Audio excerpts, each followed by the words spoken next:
प्रणाम जी, शुरू करिए। श्री मोहम्मद कहे, ए मोमिनो, याद करो शुक्राना, मेहर करी तुम ऊपर, तुम्हारी सिफत करे सुभाना।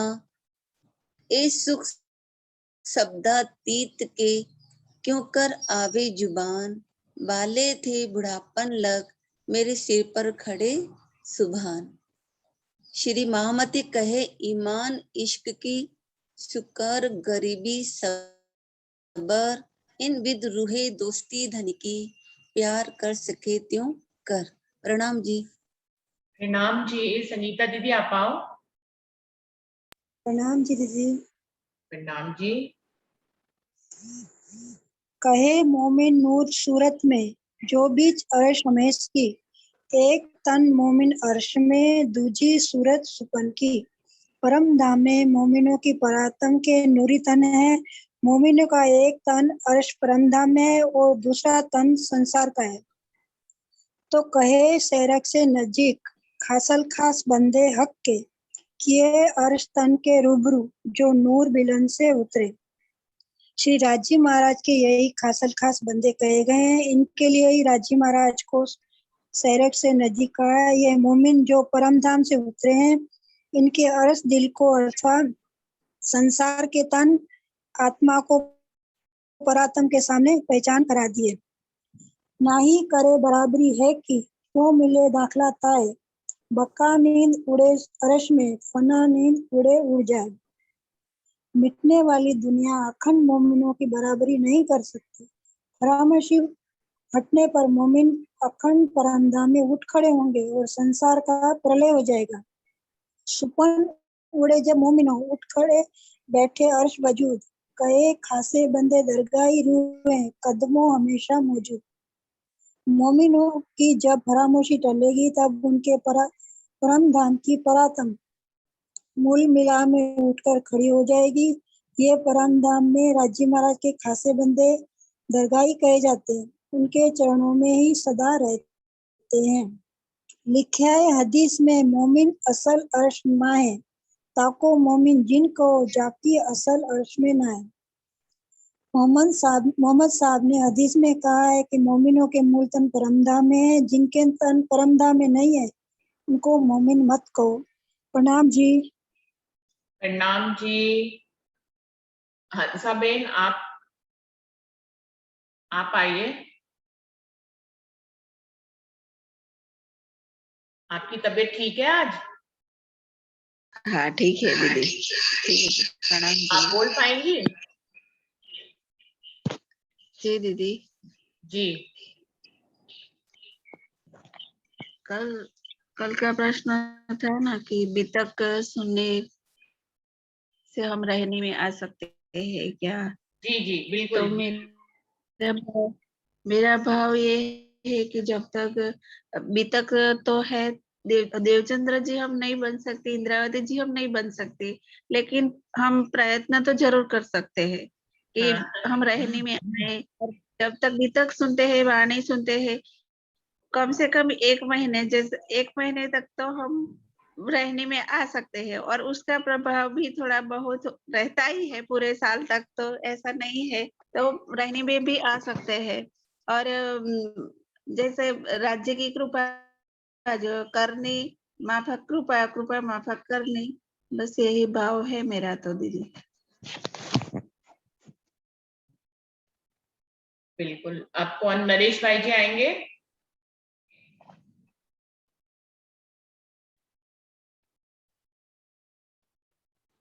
प्रणाम जी दीदी। प्रणाम जी। प्रणाम जी।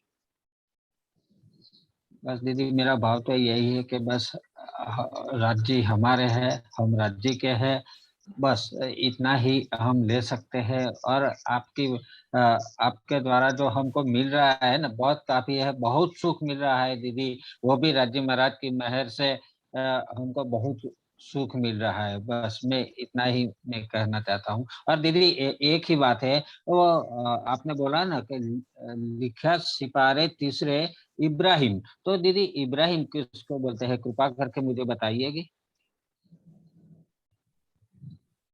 आपकी आवाज चली गई नरेश भाई जी। हाँ दीदी, आ रही है आवाज? अब आई है आपकी आवाज, हाँ जी। हाँ दीदी, लिखा सिफारिश इसमें इब्राहिम, पूछा हाँ, हक से। तो राजीव महाराज के सामने जो इब्राहिम गया, तो वही इब्राहिम कौन है? वो मुझे कृपा करके बताइए दीदी बस। नहीं, जैसे कि इब्राहिम हक के पास नहीं पहुंचे, ऐसा कुछ भी नहीं है। इब्राहिम एक पैगंबर हाँ को कहा, इब्राहिम एक पैगंबर को कहा गया है। उस समय ये जो बात कही है कि इब्राहिम ने हक से पूछा कि किस तरह की पैदाइश है। ये जो जितने भी किस्से हैं कुरान के, ये किस्सों के रूप में लिखे गए हैं, क्योंकि इसमें अक्षरशः पूर्ण हाँ पार्वण को अपने जब्राइल के जोश के माध्यम से उन्होंने ये किस्से लिखवाए हैं। वो वास्तव में सारा इशारा जो है किसी ज्ञान की तरफ होता है। जैसे 5 तरह की पैदाइश है, इसकी बात को बताना है, तो उन्होंने इसको एक किस्से के रूप में लिख दिया है। तो वैसे कोई मोहम्मद साहब के अलावा कोई भी खुदा तक पहुंचा नहीं है जो उस जमाने पे हुए हैं। सिर्फ मोहम्मद, यानी कि हमारे बसरी स्वरूप जो है, राजी के ही स्वरूप है, वही सिर्फ अक्षरतीत तक पहुंचे हैं। कोई इब्राहिम या उनके अलावा कोई पैगंबर जो है अक्षरतीत तक नहीं पहुंचा है। लेकिन कुरान में अपने जब्राइल के माध्यम से राजी महाराज ये किस्सों के रूप में ये प्रसंग लिखाते हैं, जिनमें किस्सा होता है और उन सबसे इशारा होता है किसी राज्य की किसी ज्ञान की गहरी बात का। तो वो इस किस्से में भी ऐसा कह रहे हैं कि इब्राहिम ने खुदा से पूछा। इसका मतलब ये नहीं कि इब्राहिम खुदा तक पहुंचे हैं, उस समय खुदा की किसी को पहचान ही नहीं थी, बस एक सत्ता के रूप में खुदा को पहचानते हैं, तो उन्हीं से ही वो पूछते हैं। अगर इस बात को एक एग्जाम्पल से आप समझें, अक्षरतीत पूर्ण पारब्रह्म को हम लोग जानते हैं, परम धाम के परम सृष्टि मोमिन जानते हैं। अगर पूरी दुनिया को आप देखते हुए सुने तो हमेशा खुदा, अल्लाह, परमात्मा, भगवान इस तरह की बात कहते हैं। भगवान करे ऐसा हो जाए, भगवान करे ऐसा हो जाए, भगवान करे वैसा हो जाए, वो ऐसा कहते हुए सुनाई देते हैं। वो ऐसा कह रहे हैं, इसका मतलब ये नहीं कि भगवान को जानते हैं, वो ऐसा कहते हैं, उनको मालूम है कि भगवान से ही सब कुछ होता है, इसलिए वो ऐसा कहते हैं कि हे भगवान ऐसा हो जाए। तो इसका ये कहने भर से ही वो भगवान को सिर्फ जान गए हैं, पहचान गए हैं, ऐसा नहीं है। तो इसी बात को इस ढंग से समझिए कि जो इब्राहिम पैगंबर ने खुदा से कहा कि मतलब अभी वो प्रसंग, अब मैं फिर भूल गई कि वो क्या पूछा था उन्होंने, चौपाई क्या थी। तो कल इसको और क्लियर करेंगे। ये किस्से के रूप में लिखा हुआ है। इसका जो आप प्रश्न पूछ रहे हैं उसका मैं ये बताऊंगी। इसका मतलब ये नहीं है कि इब्राहिम ने खुदा को से उनके दर्शन किए और फिर उनसे पूछा, ऐसा नहीं है। नरेश भाई जी, आपको बात जी जी, बहुत क्लियर हो शुक्रिया, गई? बहुत शुक्रिया। हाँ क्लियर हो गई बहन जी, क्लियर हो गया। जी, और कल इस प्रसंग प्रणाम को हम लोग दीदी। और अच्छे ढंग से ले लेंगे। जी जी। प्रणाम दीदी। ये बात पता वैसे ही है जैसे सब आसपास के लोग कह नहीं देते कि भी हनुमान जी मेरा ये काम हो जाए तो मैं सवा मनी करूंगा, तो ऐसा थोड़ा कि इनको दर्शन हो जाते हैं, हाँ। तो कहती है ना। हाँ, हम्म, बस ये बात वैसे ही है समझने के लिए, है ना। हाँ। और बिल्कुल उस चौपाई में तो पहले से ही कह दिया है ना कि ये एक किस्सा है। इस किस्से के माध्यम हाँ से हाँ राजी जो है अपनी 5 तरह की पैदाइश का इशारा दे रहे हैं, इसलिए इसको एक किस्से के रूप में घटा के बता रहे हैं। इस बातों को हमें मार्फत सागर में आगे और क्लियर हो जाएगा, जैसे कि दातुल अर्ज नाम के जानवर का पैदा होना, सूरज का पश्चिम से उगना, ये सब किस्सों के रूप में बयान है और इन सब में जो है छुपे हुए इशारे हैं। तो उन इशारों को हमें समझना है, ना कि उन किस्सों में उन किस्सों से इशारों को समझना है, ना कि ये समझना है कि वो किस्से क्या ऐसे ही उस समय पे घटित हुए। जब तक राज्य की मेहर नहीं हो तब तक कुछ भी नहीं हो सकता। पूरी वाणी में जगह जगह वर्णन है कि सिर्फ मोहम्मद साहब ने ही दर्शन किया है और कोई भी पैगंबरों ने दर्शन नहीं किया है। और सुंदर साथ अंजू, अब आप बताएं। ये तो मेरी तू शक्ल थी ना, तू शक्ल के हिसाब से मैंने बोल दिया जी जी जी दीदी। जी जी जी। नहीं, अच्छा हुआ आपने पूछा, तभी तो उसके बारे में पता लगा ना। जिसके भी दिल में जो बात आए, ये वाणी मंथन का जो दूसरा बैठक है वो इसीलिए किया जाता है कि जिसके दिल में जो भी आए वो अपने दिल की बात को कह सकता है यहाँ पर। तो आपने, अच्छा हुआ आपने पूछा तो सभी को ही पता लग गया। हम एक बात पूछते, राज्य उग जाते और सभी को पता लग जाती है वो बात। जी जी, प्रणाम जी। अंजू, आप आओगे?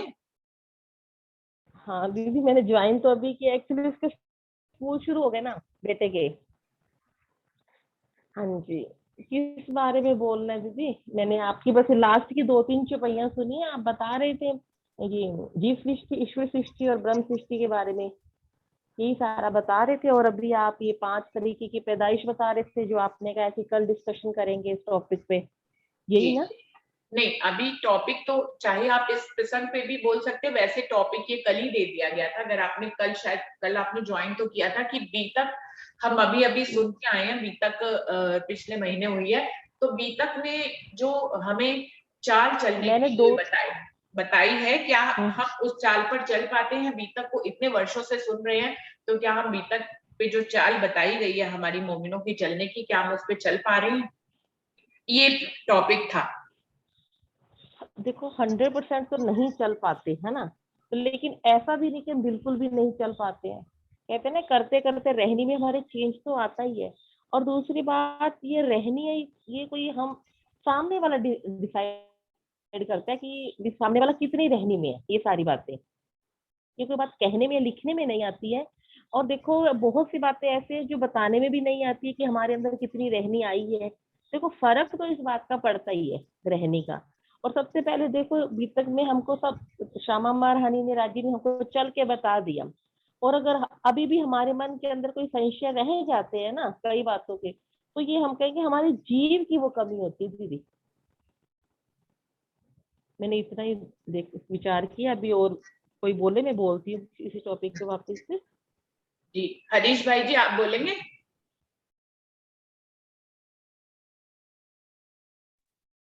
प्रणाम जी दीदी। प्रणाम जी। आवाज आवाज आ रही है ना? हाँ जी, बिल्कुल आ रही है। जी जी। अभी नरेश भाई ने पूछा है कि इब्राहिम के बारे में पूछा है। तो मैंने बहुत टाइम पहले ये किताब पढ़ी थी, एक कहीं दाऊद से मिली थी। और अभी तो किताब नहीं है, लेकिन इब्राहिम, और जब उस जमाने में मोहम्मद साहब पैगंबर थे, जब ये पैगंबर अपना पैगाम लेकर के हर जगह जाते थे, तो वो टाइम में एक पैगंबर की शादी हुई थी। तो वो शादी हुई थी, फिर कुछ कारण की वजह से उनका तलाक हो गया था। मतलब वो टाइम में तो शरीयत से ही चलते थे सब लोग। तो हुआ ये था कि जब ये पैगंबर पैगाम लेकर के हर जगह जाते थे, तो उसी टाइम जब वहां जा करके जब कुछ बताते हैं, मतलब धर्म के बारे में, शरीयत तरीकत का, मतलब जो भी मोहम्मद साहिब पैगंबर ने जो बताया था, तो वो वहां जब चर्चा करने मतलब जाते थे, तो उसी टाइम रात हो जाती है। तो अब इतनी बारिश हो रही है, पूरा तूफान हो रहा है। तो ऐसा हुआ है कुदरती के कि जब बारिश हुई, तो वो निकले, उधर से निकले आने के लिए। तो उधर जहाँ एक घर दिखा उनको, तो वो घर में उसने ऐसा सोचा कि मैं यहाँ रुक जाऊं। तो वहां रुके, लेकिन जैसे ही दरवाजा खटखटाया, तो अंदर से एक औरत आई और उन्होंने दरवाजा खोला कि चलिए हम इनकी मदद कर लेते हैं, अभी इतनी बारिश में कहाँ जाएगा। तो अंदर जाके देखते हैं, तो वही औरत थी जिनको इनने तलाक दिया था। तो उसी टाइम में तो शरीयत बहुत चलती थी कि जो भी गुनाह करेगा उसको इसी इसी इसी बात का गुनाह मिलता था, उसकी सजा मिलती थी। तो अब रात्रि तो निकाल दी, लेकिन सुबह में जब वो आते हैं अपने वतन, मतलब अपने घर, तो सब लोगों ने देख लिया कि ये तो, उसने तो तलाक दिया था, फिर भी उसने ये नियम तोड़ा है और वो उनके घर रुका था। तो ये बात जब चर्चा में लिखी, ये किताब मैंने पढ़ी थी, वो दाऊद से आई थी शायद, हाँ दाऊद से। तो उसी टाइम में फिर सुबह में सबको बुलाया गया कि भाई ये बात ये है, सबने प्रश्न उठाया कि इसने ये गुनाह किया है, और जब तलाक दिया है तो उनका समय है, उस समय के बगैर वो उनके पास नहीं जा सकता है, तो उसने पूरी रात उधर बिताई है।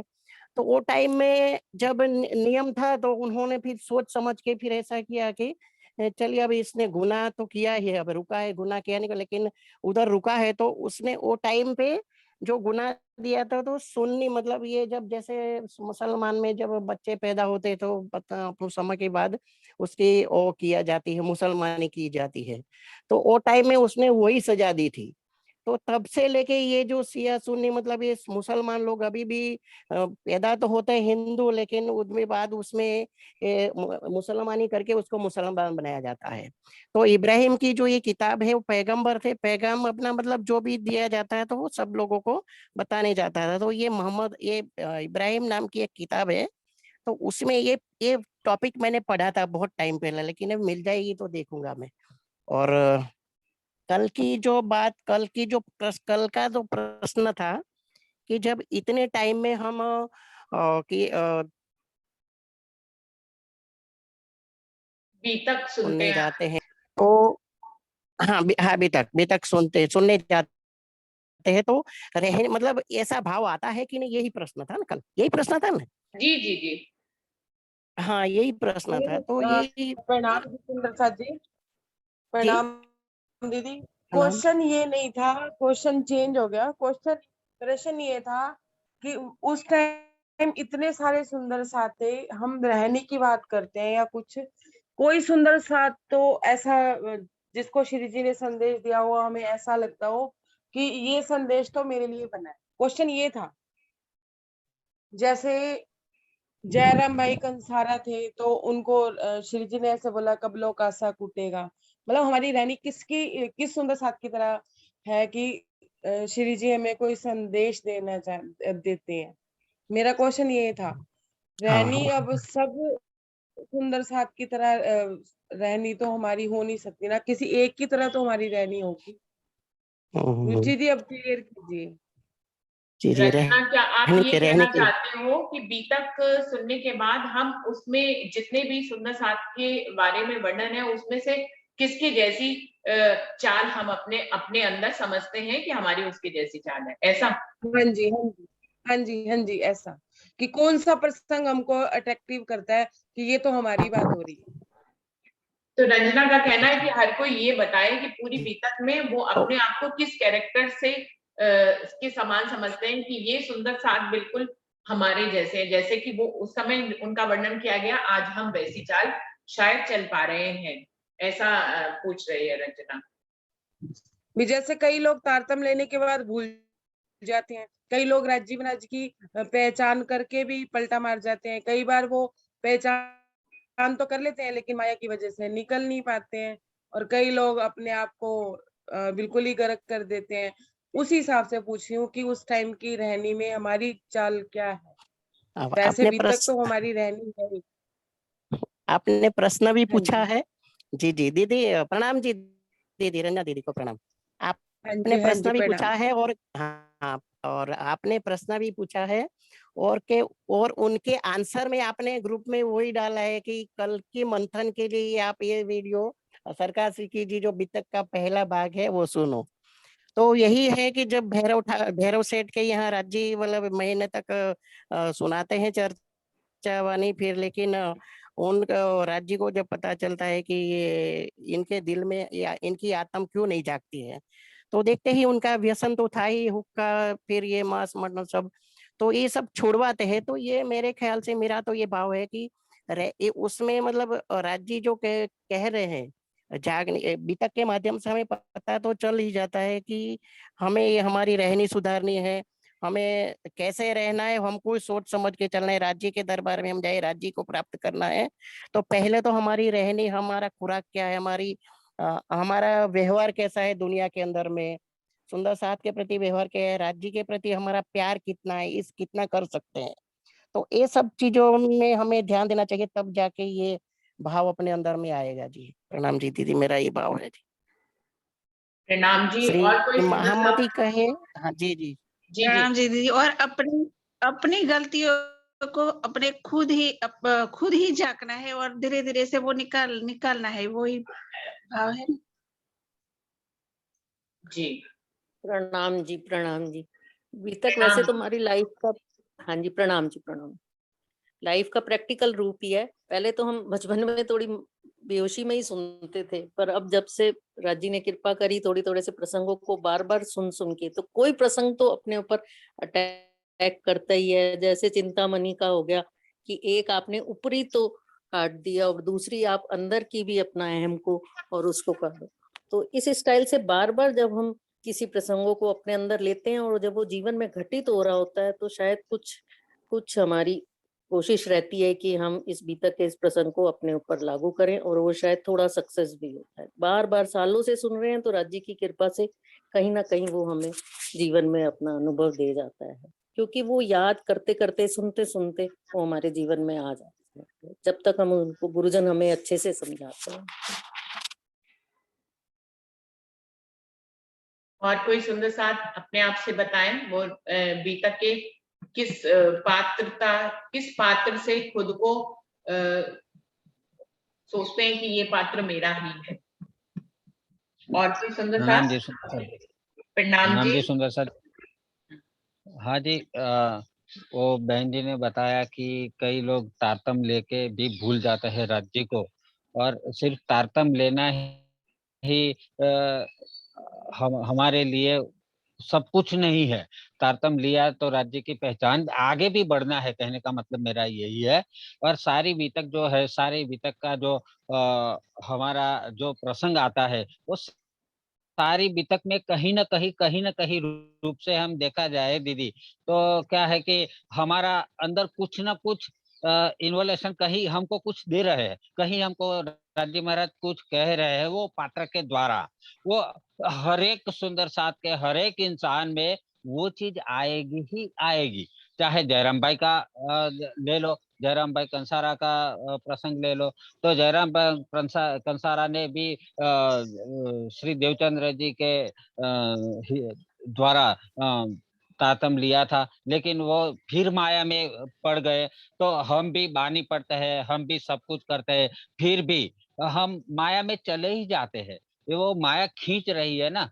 लेकिन क्या है कि हमारा हर एक प्रसंग जो बीतक साहब में है, तो हर एक प्रसंग में से कहीं ना कहीं हमारा अटैचमेंट तो होता ही है दीदी। मेरा भाव तो यही कह रहा है। बिल्कुल सही कहा नरेश भाई जी ने। हम तारतम ले लेके फिर भटकते हैं। ये लीला सभी के साथ होती है, मुझे लगता है कि पहले एक बार तारतम लेते हैं, जुड़ते हैं और फिर भटकते हैं और फिर वापस आते हैं। तो ये प्रसंग चलता है। तो और कोई सुंदर साथ बताएं जरूर अपने बारे में। ये बहुत ही इंटरेस्टिंग मुझे तो विषय लग रहा है कि हम बीतक साहब के किस पात्र से अपने आप को मिलाते हैं। तो ये बहुत ही सुंदर है, मुझे तो बहुत अच्छा लग रहा है, सब लोग बता रहे हैं बहुत अच्छा लग रहा है। और कौन बताएगा अभी? पूजा दीदी आप बताएंगी? पूजा खुराना दीदी आप बताएंगी किस पात्र से आप अपने आप को मैच करते हैं?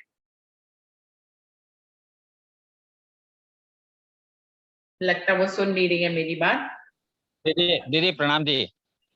प्रणाम जी। मैं अपनी बात करूं दीदी, मैं खुद जो बीतक के प्रसंग से मैच करवाना चाहूँ ना, जी।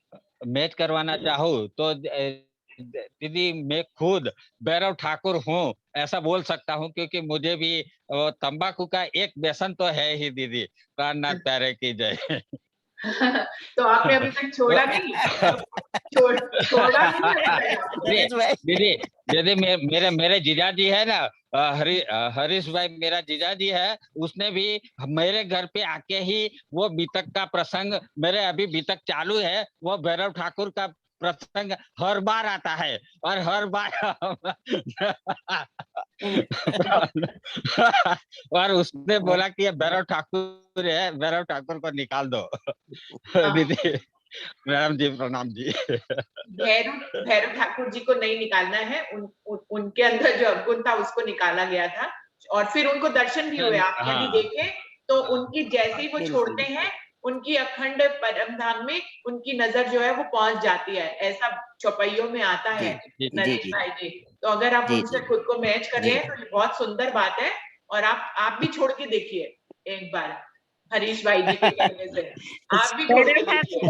मन मक्कम धन्यवाद। करके एक एक महीने शायद 15 दिन का प्रण ले लीजिए बस। मैं तो यही कहती हूँ 15 दिन का प्रण ले लीजिए। एक बिल्कुल सही भैरव कह रहे ठाकुर से मक्कम मन कर दीजिए।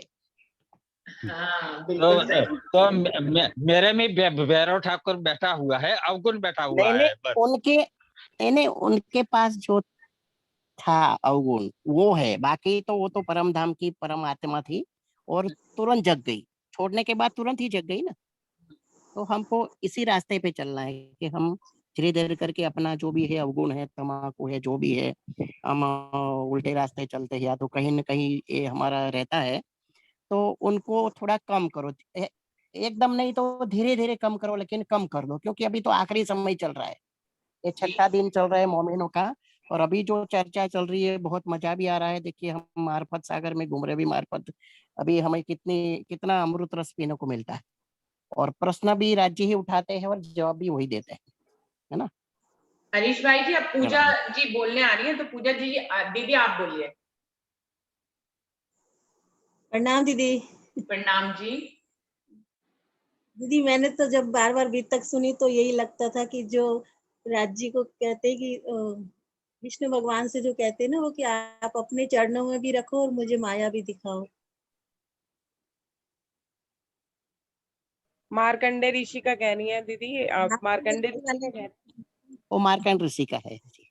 हाँ जी, मार्कंड ऋषि का कि जो आप अपने चरणों में रखो और पूरी माया भी दिखाओ, वो चंदन करते करते जो बात हुई है पूरी, तो बस आप वही लगती है। मार्कंडे ऋषि में के प्रसंग में आप अपने आप को देखते हैं कि हाँ राज्य ने चरणों में भी रखा हुआ है और पूरी माया भी दिखा रहे हैं आपको, चारों तरफ से माया भी दिखा रहे हैं। हाँ जी दीदी। बहुत बहुत बढ़िया। और कोई सुंदर साथ बताएंगे कि वो अपने आप को मुझे तो प्रणाम जी, मुझे तो ऐसे लगता है बहुत सारे प्रसंग हैं जो बीतक के वो अपने ऊपर ही घटित होते हैं और वो सुन सुन के याद भी हो गए हैं। तो जब कोई जीवन की घटनाएं घटती हैं तो हमें लगता है हमें यहाँ पे अपने आप को सुधार करना चाहिए। काफी प्रसंग जो मेन है तो वो ऐसे ऐसे लगने लग जाता है। फिर एक रामनगर के बाद तो उनकी माया खत्म हो जाती है, तो हमें लगता है हमारी भी कभी खत्म हो जाएगी और हम धनी के चरणों में अपने आप को प्राप्त करेंगे, जैसे ऐसे लगता है हम, क्योंकि बचपन से सुन रहे हैं, पहले बेहोशी में सुन रहे थे, अब राजी सतगुरु ने समझा दी, तो ऐसे ऐसा फील होता है। बहुत सारे प्रसंग। प्रणाम। तो प्रतिभा दीदी आप सही तो कह रही है ना, अरविंद भाई जी की जो बात है कि सबके रूप में हम ही है, तो बीतक के हर प्रसंग में भी तो हम ही है ना।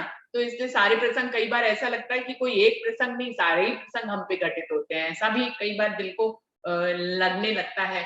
तो सबके रूप में हम ही होते हैं, सबके रूप में राज्य होते हैं, हमारे रूप में भी राज्य होते हैं। जो अरविंद भाई जी कहते हैं तो सारे प्रसंग हमारे हुए, लेकिन फिर भी ये जो आज का टॉपिक है, किसी विशेष प्रसंग से हमारी आत्म, हमारी रूह कैसे जुड़ती है, तो उसके ऊपर है। आपका भाव बहुत ही अच्छा है और मेरे ख्याल से तो अरविंद भाई जी भी यही कहेंगे कि सभी प्रसंग हमारे ही हैं, क्योंकि सबके रूप में राज्य ही है। और कोई सुंदर साथ बताएंगे कि वो किस में अपने आप को देखते हैं? और कोई सुंदर साथ? अंजू, अंशु, अरविंद भाई जी, अभी तो सब लोग हैं बोलने के लिए, समय तो बल्कि अभी 10 ही मिनट बचा है, लेकिन हम कल फिर से देख लेंगे, कोई जरूरी नहीं है आज जिन्होंने बोला आज हम उनका सुनेंगे, कल जो लोग बोलेंगे हम कल उनका सुनेंगे। तो अभी विजया दीदी भी बोल सकते हैं, उन्होंने तो खाली चौपाई ही बोली है, लेकिन वैसे वो बता सकते हैं कि किस प्रसंग से में अपने आप को वो देखते हैं, या संगीता जी भी बताएं कि वो किस प्रसंग में अपने आप को देखते हैं। बहन जी अभी आपने बताया ना सारे प्रसंग में ही है जी, हम तो सारे प्रसंग ही हमारे ऊपर घटते बहन जी। जयराम भाई कंसारा जी भी है, चिंतामणि जी भी है, सभी में ही आते हैं हम। हाँ, लेकिन विजया दीदी हम तो आपको उसमें देखते हैं जो एक नजरों से नजरों में मिलाकर बैठा करते थे। सुंदर साहब, मुझे उनका नाम नहीं याद आ रहा है, और वो समय आने पर जो है चौपाई बोला करते थे। मुरलीधर दीदी,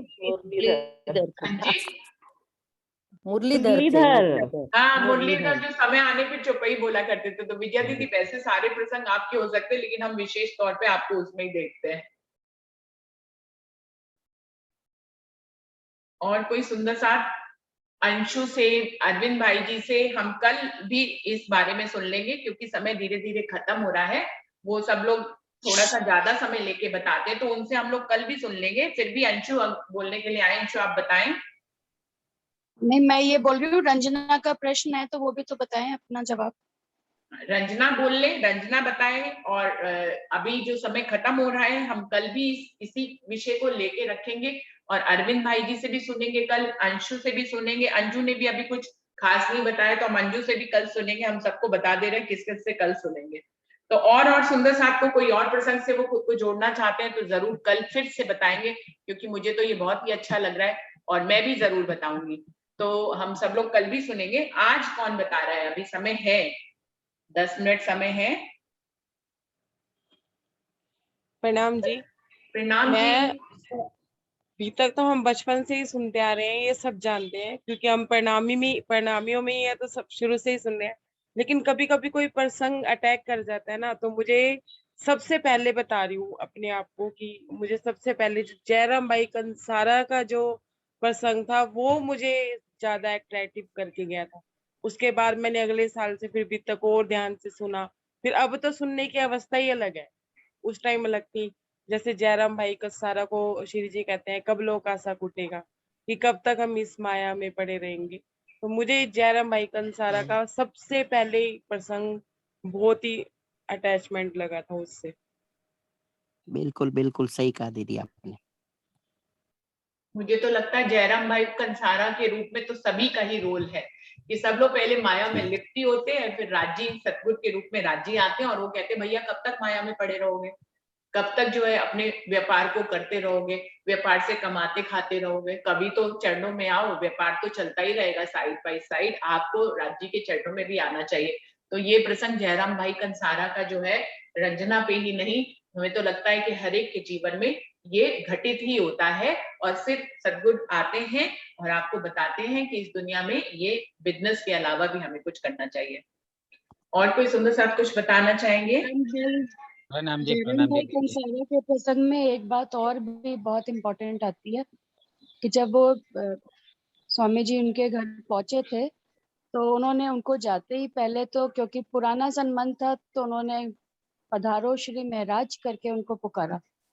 और जब उन्होंने जी कुछ ही घंटे अभी वाणी चर्चा सुनी, अभी तो स्वामी जी ने वहां जाकर अभी स्नान वगैरह भी कुछ नहीं करा, बस जाते ही वो अपनी बात उन्होंने शुरू कर दी ब्रज राज से लेकर, और तब उन्होंने कहा कब लोग आशा कूटेगा, और इस तरह से उन्होंने उनके सारे परिवार को बिठा के जब बताया, और कुछ घंटों के बाद ही उन्होंने जब उनको आरोगने के लिए उनको आग्रह किया तो आरोगो श्री राज कह के पुकारा।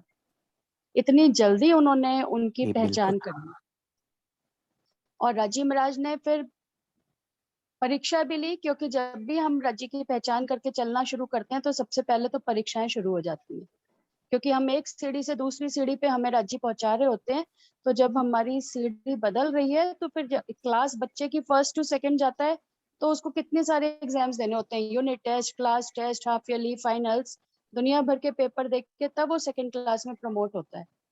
तो अब राज्य भी जब दूसरी सीढ़ी पे ले जाते हैं तो सबसे पहले परीक्षा शुरू होती है।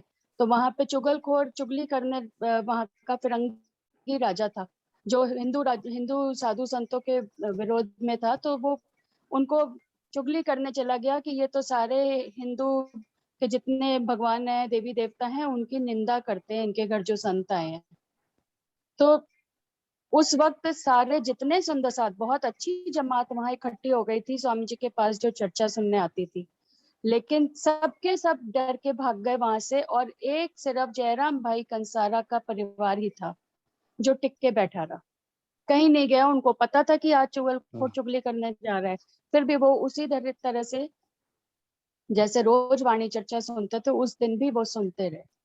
तो हमारे को जयराम भाई कंसारा के प्रसंग से ये भी बात जरूर समझ में आनी चाहिए कि राज्य जितनी भी परीक्षाएं ले, अगर हमने एक बार पहचान करके चाल चल ली है तो हमें अपनी चाल चलते ही रहना है, पीछे कदम कभी नहीं मोड़ना।